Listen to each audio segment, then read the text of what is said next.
10% হার সুদে 2000 টাকায় 9 মাসের সুদ কত? আমরা যদি অঙ্কটা করতে চাই তাহলে প্রথমে লিখতে হবে যে 2000 এর 10%, তাহলে কীভাবে লিখব?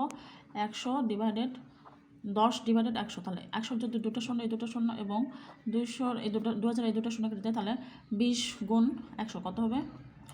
200। আমরা এভাবে করতে পারি। এখন 9 মাসের সুদ, তাহলে কি চাইছে? 9 মাসের সুদ যদি করতে চাই, 200 গুণ 9 মাস যেহেতু, আর আমরা জানি 12 মাসে 1 বছর ডিভাইডেড 12, তাহলে আমাদের এই কাজটা কমপ্লিট হয়ে গেল।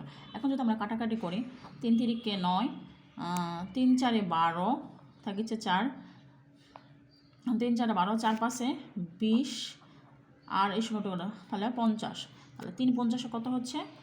3 50 হচ্ছে আমাদের 150। তাহলে প্রশ্নটির আনসার হবে 150 টাকা। 10% হারে 2000 টাকার 9 মাসের সুদ হবে 200 টাকা। এটাই হবে আনসার।